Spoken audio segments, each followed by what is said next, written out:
pertama kali ini. Setelah sekian tahun ya, sudah berapa tahun Pak Isar ya? 2016, sudah 6 tahun ya. Betul ya Pak ya? Hampir 6 tahun lah ya, baru hadir di tempat ini. Dan salam dari GKKD Setiabudi dan Pundak Payung untuk GKKD Pelamongan ya, karena Tuhan percayakan kami mengembalakan di sana. Dan saya ingin memperkenalkan diri karena mungkin ada yang belum kenal siapa itu yang di depan. Tahu-tahu sudah terocos saja gitu ya. Ya, nama saya Ipung dari Setiabudi ya. Nah, sekali saya bisa membagikan firman Tuhan di tempat ini. Tadi pujian kita sebelum kita mendengarkan firman Tuhan tentang doa. Dan itu persis yang ingin saya sampaikan pada pagi hari ini. Itu artinya bahwa memang saya yakin dan percaya Tuhan rindu untuk kita semakin mengalami yang namanya kuasa doa tersebut. Amin. Di Markus pasal 1 ayat yang ke-40 di sana dikatakan demikian bahwa ada seorang yang berpenyakit kusta, kemudian dia sujud merendahkan diri ya di hadapan Tuhan Yesus, dan dia bilang begini, kalau engkau mau, engkau bisa mentahirkan aku. Kita tahu bahwa seorang yang berpenyakit kusta itu adalah orang yang diasingkan, orang yang dipotong ya, untuk maksudnya tidak bisa bersosialisasi dengan orang lain. Dia tidak bisa beribadah bersama-sama seperti ini, tidak bisa. Karena apa? Karena keberadaannya. Dan ketika dia tahu dia berjumpa dengan Yesus, dia bilang seperti itu, bahwa kalau engkau mau, engkau sanggup, engkau bisa mentahirkan aku. Dan kemudian Yesus bilang, maka tergeraklah hatinya oleh belas kasihan Allah, dan kemudian dia menyembuhkan orang kusta tersebut. Jadi kusta ini tahu betul bahwa Yesus bisa menyembuhkan. Tapi mengapa dia tidak bilang, Tuhan sembuhkan aku, enggak. Dia bilang, Tuhan, kalau engkau mau, engkau bisa mentahirkan aku. Jadi dia mengakui kedaulatan Yesus. Ya, pujian tadi mengatakan ada waktu Tuhan, betul? Ada waktu Tuhan, dan kita yang harus tunduk kepada waktu Tuhan. Bukan Tuhan yang tunduk kepada waktu kita, tetapi kita yang harus tunduk kepada waktu Tuhan. Amin. Seringkali kita berdoa, bahkan sudah 1 tahun, 2 tahun, 3 tahun, seolah-olah doa kita tidak terjawab. Ya, pagi hari ini saya ingin sampaikan kepada setiap kita, termasuk saya juga, bahwa seringkali ketika kita berdoa tanpa sadar, di dalam pikiran kita sudah memiliki jawaban-jawaban yang kita rancangkan sendiri. Betul atau betul? Ya, tanpa sadar ketika kita berdoa di hadapan Tuhan, kita sudah memiliki rancangan jawaban itu sesuai dengan keinginan kita. Tetapi lewat si kusta tadi dia berkatakan, kalau engkau mau, engkau bisa mentahirkan aku. Dan tergerak oleh belas kasih Bapa, Yesus menyembuhkan si kusta ini. Si kusta tahu kedaulatan Kristus luar biasa, Bapak Ibu Saudaraku. Nah, hari ini kita mau belajar untuk kita tunduk kepada otoritas Kristus. Amin. Dalam Yohanes pasal yang ke-15 ayat yang ke-7 dikatakan demikian.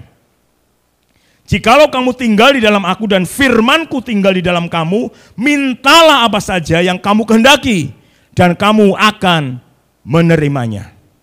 Seringkali kita mengambil firman ini adalah bagian B saja, mintalah apa saja yang kamu kehendaki. Sehingga kita minta apa saja yang kita kehendaki. Dan kita menjadi kecewa karena yang kita minta tidak kunjung-kunjung datang. Yang kita minta tidak kunjung-kunjung dijawab oleh Tuhan. Pada ayat sebelumnya dikatakan, jikalau kamu tinggal di dalam aku dan firmanku tinggal di dalam kamu. Ada syarat di sini Bapak Ibu Saudaraku. Mari kita semakin belajar bahwa kita harus semakin tinggal di dalam Dia. Dan apa? Melakukan firman Tuhan. Amin. Ketika kita tinggal di dalam Dia dan firman-Nya tinggal di dalam kita, maka secara otomatis kehendak kita itu selaras dengan kehendak sorga. Amin. Yang kita minta bukan semata-mata yang menjadi yang kita ingini, tetapi yang kita minta adalah seperti yang Tuhan mau. Itulah sebabnya si kusta bilang, kalau engkau mau, engkau bisa atau sanggup mentahirkan aku. Nah, hari ini kita mau belajar untuk kita tunduk kepada otoritas Kristus Yesus. Kita tinggal di dalam Dia dan kita melakukan kebenarannya, saudaraku. Seperti dikatakan di Yohanes 14 ayat 21, barang siapa memegang perintahku dan melakukannya, dialah yang mengasihi aku. Sebagai bukti kita mengasihi Dia, kita harus memegang firman-Nya dan melakukannya. Amin. Ya, kembali kepada kita di awal tadi saya katakan, seringkali kita memiliki skenario dalam hidup kita. Ya, kita memiliki jawaban-jawaban yang sudah kita rancang sedemikian rupa. Sehingga apa? Sehingga ketika kita berdoa, minta kepada Tuhan, karena perintahnya tadi mintalah kepadaku, kita minta. Tetapi di alam bawah sadar, kita sudah punya jawaban-jawaban. Ya, di alam bawah sadar kita, tanpa kita sadari, kita sudah memiliki jawaban-jawaban tersebut. Dan ketika itu, ketika jawaban-jawaban yang sudah kita rancangkan tidak terjadi, maka kita menjadi kecewa dan kita putus asa. Namun pagi hari ini kita mau belajar dari 2 raja-raja. Ya, 2 raja-raja pasal 5 ayat 10 sampai 14. Di sini jelas sekali nanti kita bisa membedakan. Seringkali sebenarnya Tuhan sudah menjawab, tetapi karena jawaban itu tidak sesuai dengan apa yang kita bayangkan, kita seolah-olah berkata, oh itu bukan jawaban daripada Tuhan. Tapi hari ini kita mau belajar 2 Raja-Raja 5 ayat 10 sampai 14. Elisa menyuruh seorang suruhan kepadanya mengatakan, pergilah mandi 7 kali dalam sungai Yordan, maka tubuhmu akan pulih kembali sehingga engkau menjadi tahir. 11. Tetapi pergilah Naaman dengan gusar sambil berkata, aku sangka bahwa setidak-tidaknya ia datang keluar dan berdiri memanggil nama Tuhannya Allahnya dan menggerak-gerakkan tangannya di atas tempat penyakit itu dan dengan demikian menyembuhkan penyakit kustaku. Ayat 12, bukankah Abana dan Parpar, sungai-sungai Damsik lebih baik dari segala sungai di Israel? Bukankah aku dapat mandi di sana dan menjadi tahir? Kemudian berpalinglah ia dan pergi dengan panas hati. Tetapi pegawai-pegawainya datang mendekat serta berkata kepadanya, Bapak, seandainya Nabi itu menyuruh perkara yang sukar kepadamu, bukankah Bapak akan melakukannya? Apalagi sekarang, ia hanya berkata kepadamu, mandilah dan engkau akan menjadi tahir. Maka turunlah ia membenamkan dirinya 7 kali dalam sungai Yordan sesuai dengan perkataan abdi Allah itu. Lalu pulihlah tubuhnya kembali seperti tubuh seorang anak dan ia menjadi tahir. Saudaraku, jelas sekali. Ini si kusta yang saya baca ini beda dengan Markus tadi, Bapak Ibu Saudaraku. Ini adalah seorang Naaman, panglima tentara kerajaan Aram. Didapatkannya sakit kusta. Tadi saya katakan kusta adalah sakit yang sangat memalukan karena itu dianggap sebagai sebuah kutukan. Nah, hari itu Naaman sakit kusta. Kemudian oleh asisten rumah tangganya dikatakan demikian, datang ke Samaria, di sana ada seorang nabi, pasti engkau akan sembuh. Kemudian Naaman pergi ke raja dan minta surat. Dan singkat cerita dia datang ke Israel dan rajanya marah, rajanya tersinggung, apakah aku Tuhan sehingga aku bisa menyembuhkan orang dan lain sebagainya. Kemudian Elisa mendengar tentang keluhan rajanya, kemudian ayat yang ke-10 tadi. Elisa menyuruh seorang suruhan kepadanya mengatakan, pergilah mandi 7 kali dalam sungai Yordan, maka tubuhmu akan pulih kembali sehingga engkau menjadi tahir. Itu adalah perintah Elisa. Elisa adalah abdi Allah yang mewakili Allah pada zaman itu, Bapak Ibu Saudaraku. Dan Naaman datang ke Israel untuk bertemu dengan Elisa. Seperti yang dikatakan oleh asisten rumah tangganya. Kau datang ke Samaria, datang ke Israel, temui nabi itu dan engkau akan disembuhkan. Tetapi Bapak Ibu Saudaraku, ketika Naaman datang, Elisa tidak menemuinya. Betul? Elisa tidak menemuinya. Dia menyuruh seorang suruhan kepadanya dan mengatakan, Elisa tidak menemui dia, hanya menyuruh kepada Naaman, pergilah mandi 7 kali dalam sungai Yordan, maka tubuhmu akan pulih kembali sehingga engkau menjadi tahir. Saudaraku, yang datang ke Elisa bukan orang sembarangan. Yang datang kepada Elisa adalah panglima tentara sebuah kerajaan, saudaraku. Ya, Naaman bukan orang main-main, tetapi Elisa tidak menemuinya. Sebagai seorang pemimpin, sebagai seorang yang dianggap penting pada waktu itu, ketika tidak ditemui, kira-kira bagaimana?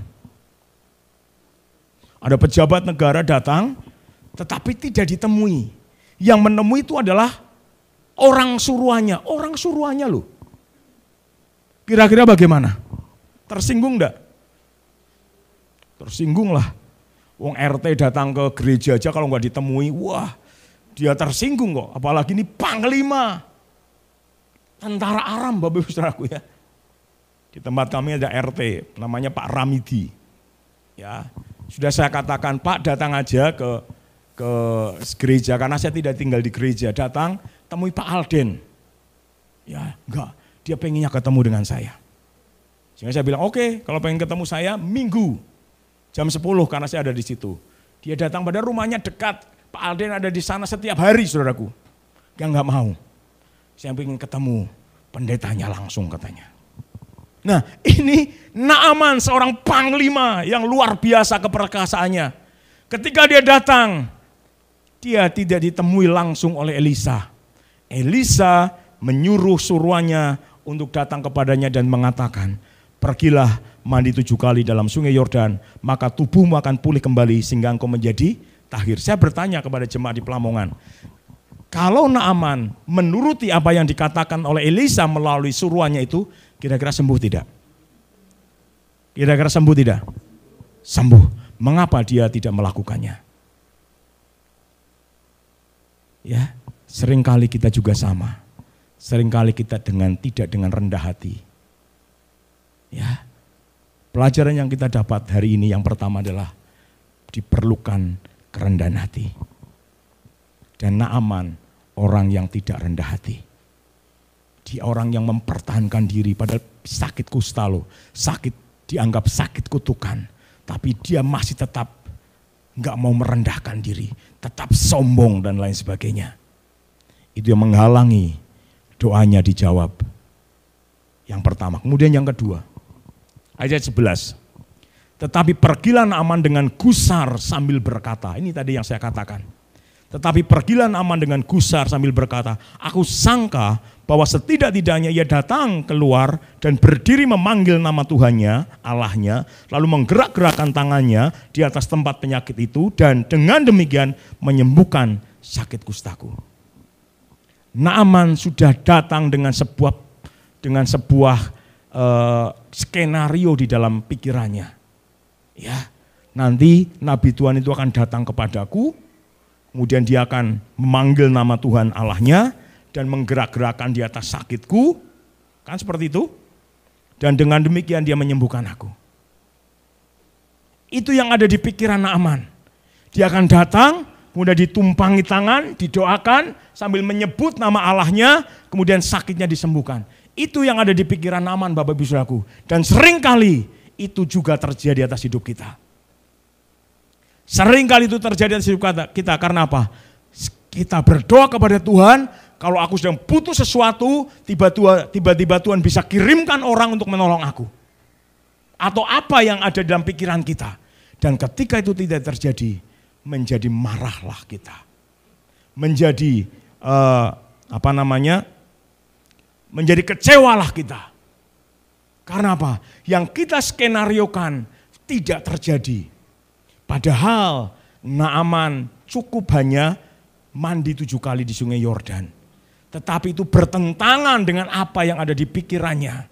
Pikiran dia berkata, nanti Elisa akan menumpangkan tangannya di atas di atas tempatku yang sakit. Bukankah itu yang wajar terjadi? Ketika orang sakit didoakan sambil ditumpang tangan. Betul? Betul? Dan Naaman punya pemikiran seperti itu. Dan ketika itu tidak terjadi, maka dia dikatakan, maka gusar panas hatilah dia. Ayat 12, dia mulai menyalahkan Elisa. Bukankah Abana dan Parpar, sungai-sungai Damsik lebih baik dari segala sungai di Israel? Bukankah aku dapat mandi di sana dan menjadi tahir? Kemudian berpalinglah ia dan pergi dengan panas hati. Kemudian dia mulai berkata, ngapain saya datang jauh-jauh kepada Israel? Kalau cuma disuruh mandi 7 kali di sungai Yordan. Sungai yang kotor, sungai yang tidak sebersih dengan sungai di Abana dan Parpar di tempatku tinggal. Ngapain aku cuma mandi di situ? Kalau hanya seperti itu di Parpar pun bisa. Bapak Ibu Saudaraku, hati-hati. Kadang Tuhan sudah memberikan kepada kita jawaban sebenarnya. Tetapi karena kita punya pemikiran tertentu dalam hati kita, itu yang mengakibatkan seolah-olah Tuhan tidak menjawab doa kita. Padahal Tuhan menjawab doa kita. Hanya kita salah frekuensi. Betul? Ya banyak sekali contoh ya. Contoh misalnya. Ini sering disampaikan Pak Oscar juga. Ya, Pak Oscar kan nggak bisa berenang ya. Udah dia memberi contoh ya. Ada banjir yang luar biasa. Ada banjir yang luar biasa. Kemudian ada satu orang anak Tuhan. Ya, kebanjiran juga, semuanya kena banjir, anak Tuhan pun kena banjir. Tapi yang membedakan anak Tuhan ini, oh silakan, semua pada mengungsi, si anak Tuhan ini, oh silakan yang lain ngungsi. Saya pasti ditolong Tuhan. Saya pasti ditolong Tuhan. Ya, kemudian semuanya ngungsi, tinggal bapak ini sendirian. Air mulai meninggi, tetapi dia percaya Tuhan pasti tolong saya. Ya, ketika air mulai meninggi dan sudah sampai di leher, ada tim penyelamat datang ke bapak itu. Dan bapak itu menolak. Oh, untuk yang lain saja. Untuk yang lain saja. Saya yakin Tuhan pasti tolong saya. Singkat cerita, dia sudah nggak bisa lagi berdiri, dia harus naik ke atas rumah dan ada bantuan lagi datang. Ada bantuan lagi datang, Pak, ayo Pak cepat naik. Kalau enggak Bapak nanti tidak selamat. Oh iya terima kasih, untuk yang lain saja saya pasti ditolong Tuhan. Kemudian perahu itu berlalu, sampai yang terakhir dia sudah naik di atas rumahnya. Dan ada perahu terakhir datang menjemput dia. Dia tetap katakan, oh untuk yang lain saja. Oh ini yang terakhir Pak, untuk khusus Bapak. Oh enggak ya, enggak. Saya mengandalkan Tuhan, pasti Tuhan tolong saya. Kemudian perahu itu berlalu dan singkat cerita bapak itu tenggelam. Tidak terselamatkan. Ya ini gambaran Bapak Ibu Saudaraku. Kemudian di sorga dia bertanya kepada malaikat Tuhan. Kenapa tidak kau menolong aku? Ketika aku berteriak-teriak, ketika aku mempercayakan diriku bahwa Tuhan menolong aku tetapi engkau tidak menolong aku.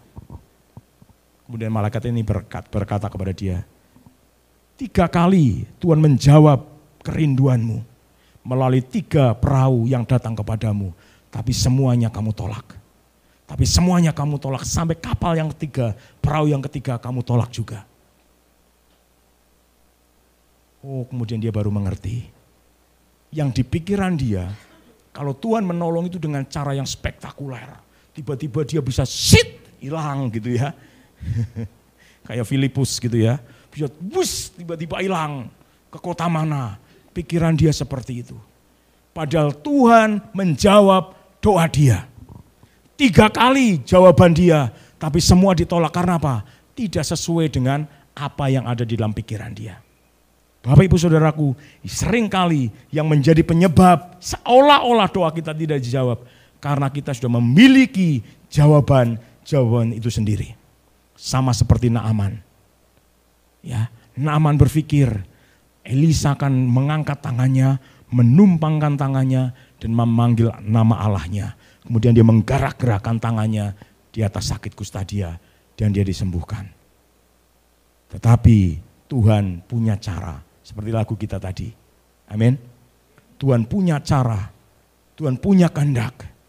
Ya, Tuhan punya kedaulatan. Kita yang harus tunduk kepada kedaulatan Dia, sama seperti si kusta di Markus 1 ayat 40. Dia bersujud bertelut datang kepada Yesus, kalau engkau mau, engkau bisa mentahirkan aku. Dan Yesus berkata, ya aku mau. Miliki kerendahan hati. Nah, Naaman tidak memiliki kerendahan hati, Bapak Ibu Saudaraku. Sehingga ketika jawaban itu datang, jawaban itu berseberangan dengan pemikiran dia.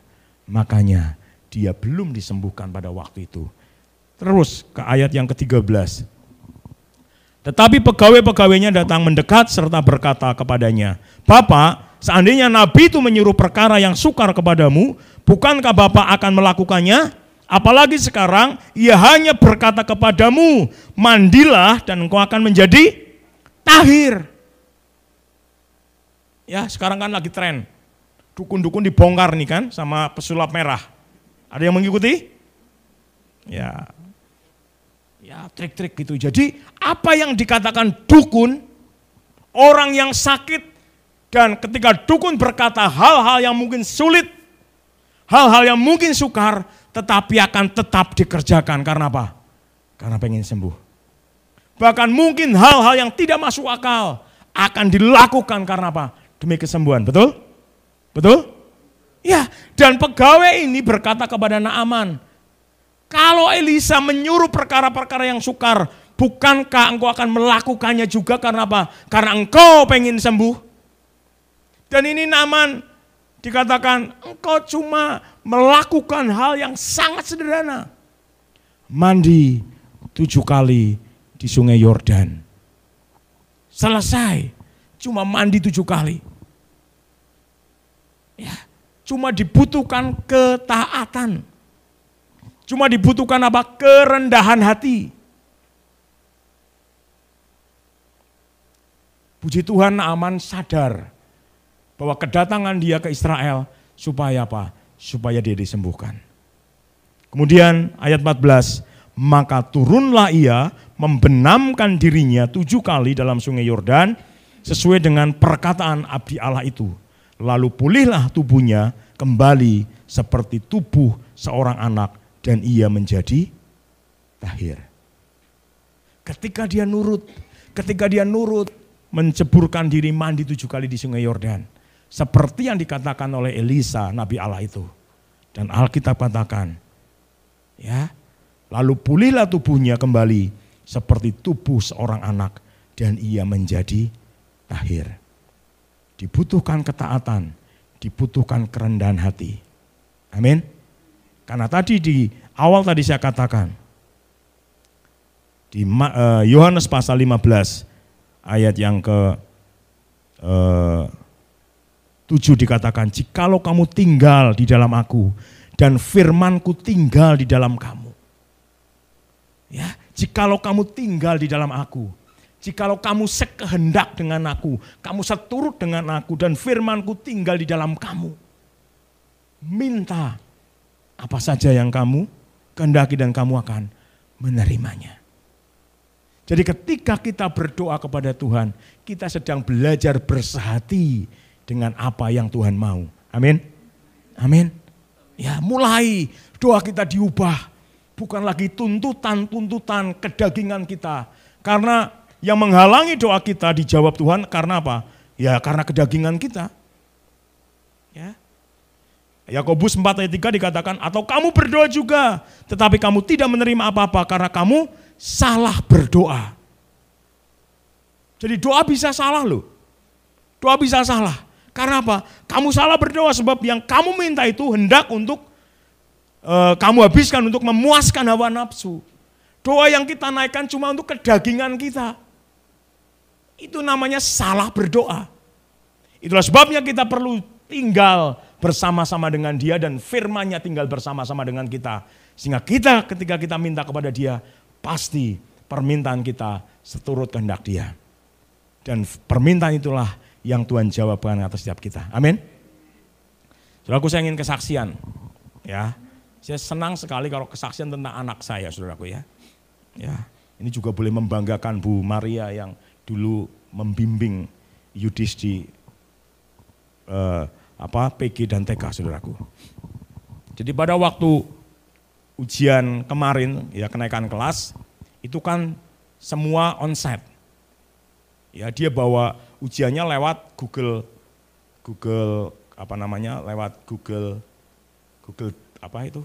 Form, saudaraku.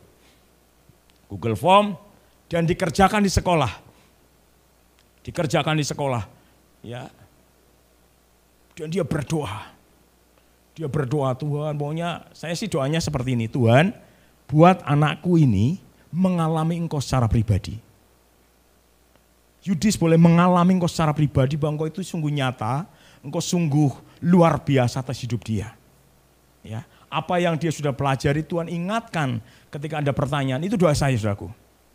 Ya, tetapi yang namanya anak kecil, di waktu mau berangkat sekolah minta didoakan, ya tumpangi tangannya. Ya karena di pikiran dia, kalau nggak ditumpangi tangan, itu seperti Naaman tadi, kurang sakti mungkin ya. Ya tumpangi tangan di rumah. Nyampe di sekolah, saya antar, nanti ya jangan dulu ya, doakan lagi.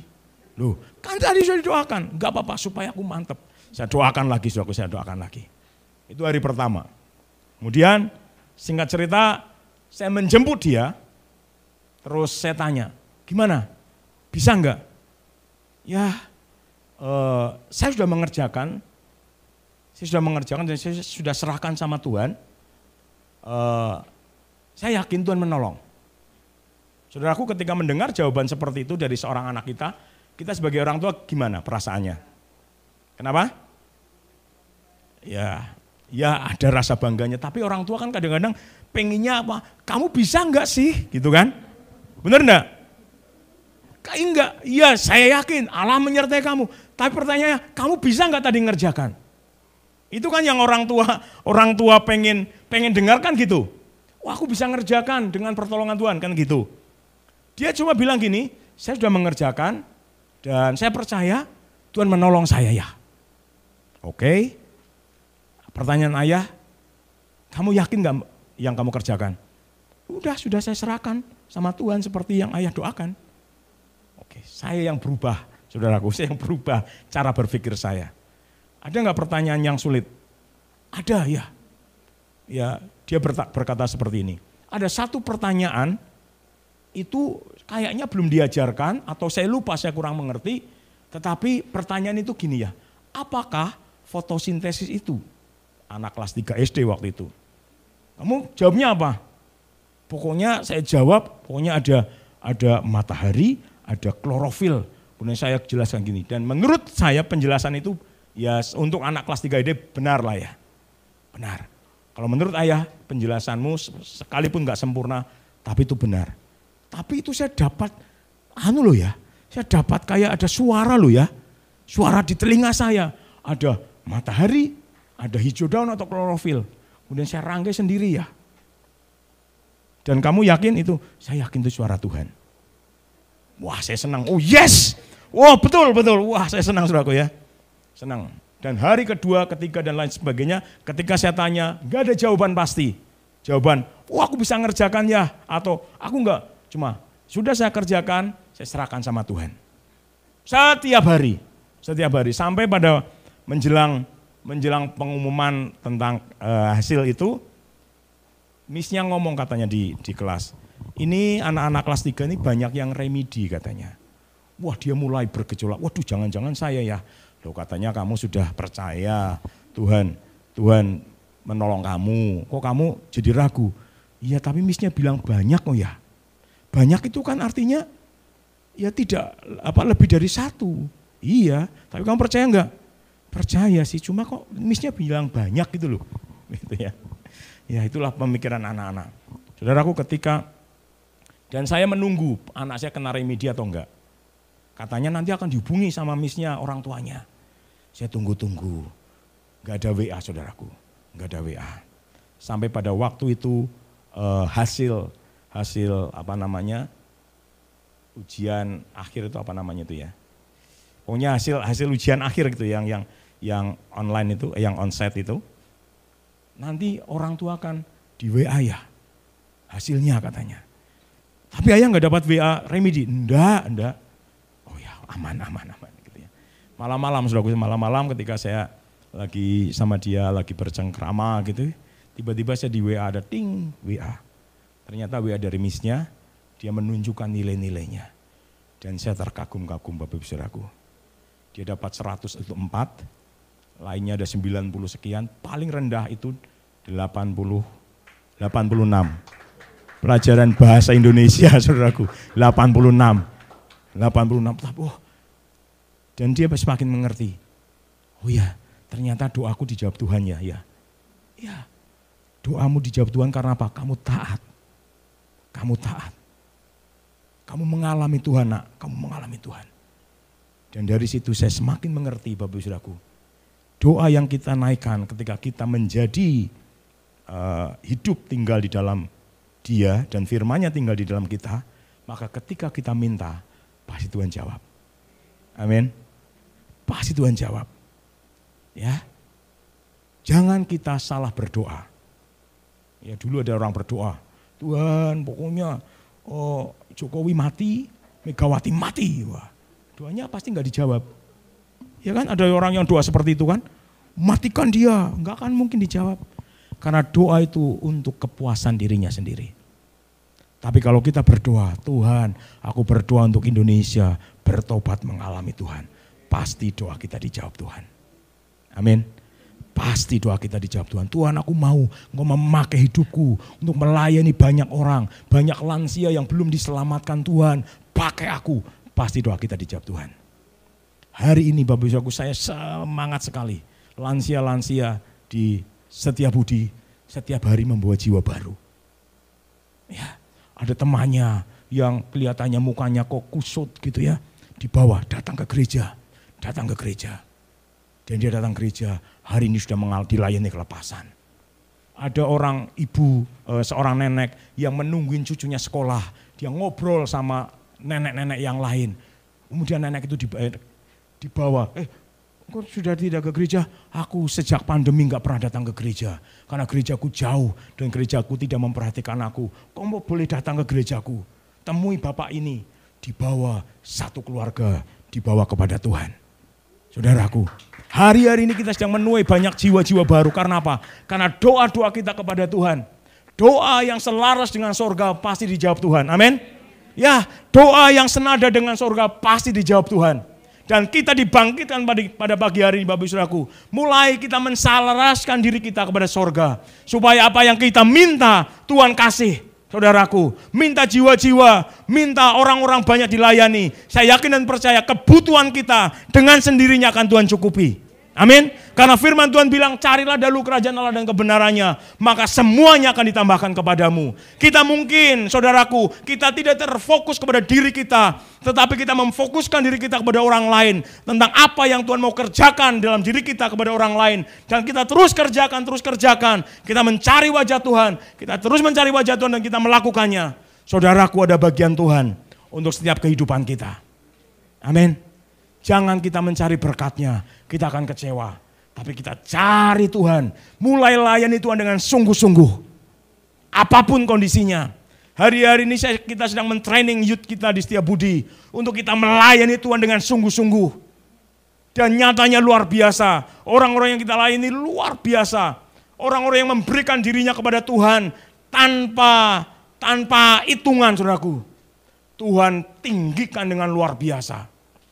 Ya, ada seorang pemain musik andalan kita sebenarnya. Dia melayani di mana-mana suruh melayani. Oke siap. Ya. Dia tahun lalu keterima di UNES. Terus keterima juga di Undip. Akhirnya dia pegang Undip. Tahun ini dia coba ngelamar karena dia passionnya itu di militer, saudaraku ya. Di Akpol diterima. Tapi kemudian karena dia mendaftarkan diri Unhan, Universitas Pertahanan, juga diterima. Dia pilih di sana, saudaraku.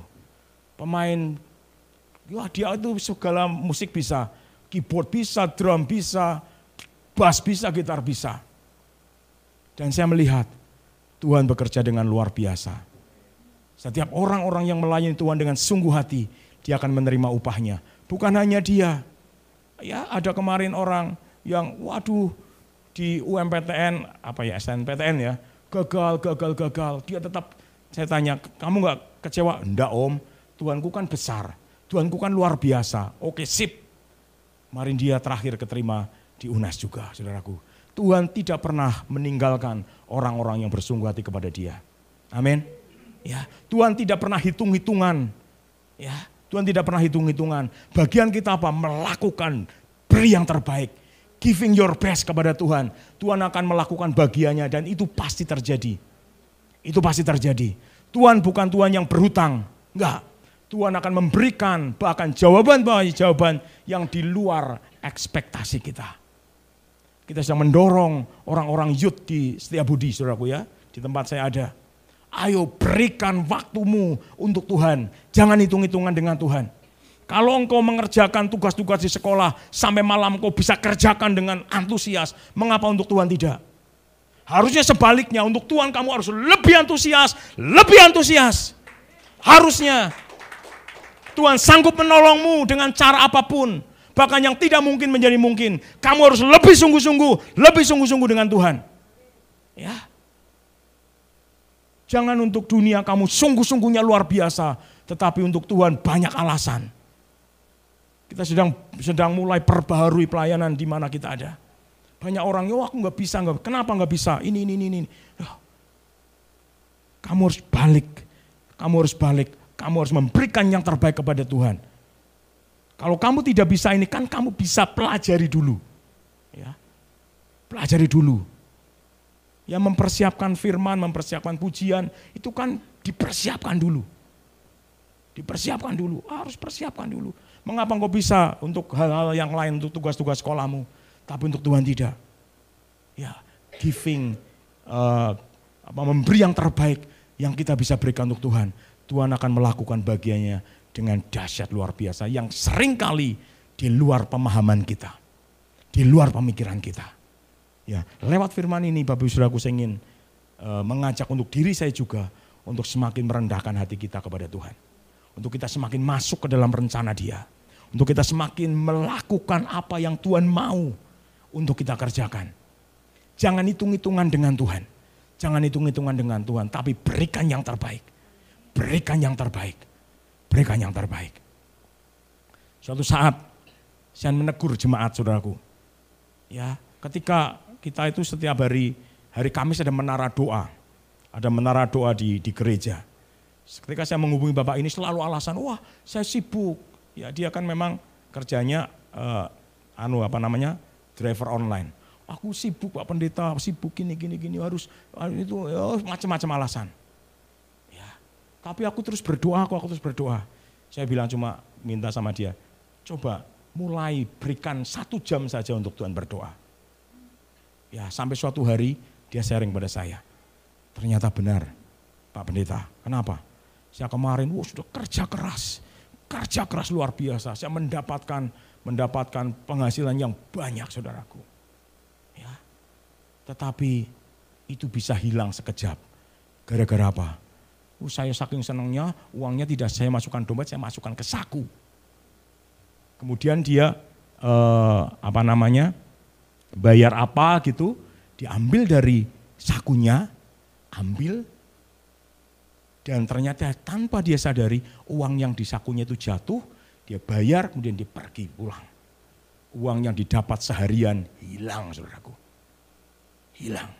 Dan dia mulai teringat apa yang saya sampaikan. Dan dia sekarang aktif, saudaraku, setiap jam 10 pagi hari Kamis berdoa. Dan dia bersaksi, benar Tuhan bisa memberkati saya dengan cara yang luar biasa. Sekalipun saya berdoa 1 jam di sini, tetapi berkatnya melimpah kepada saya. Saudaraku, Tuhan kita Tuhan yang tidak bisa dibatasi oleh apapun juga. Dia bisa mengerjakan yang di luar pemahaman kita. Seringkali tadi kita yang membatasi dia. Sama seperti Naaman. Ya, dia disembuhkan dengan cara seperti ini. Tetapi Tuhan punya cara lain. Hari ini kita belajar Bapak Saudaraku. Amin. Untuk kita merendahkan diri, taat kepada Tuhan, dan utamakan Tuhan di dalam waktu-waktu kita.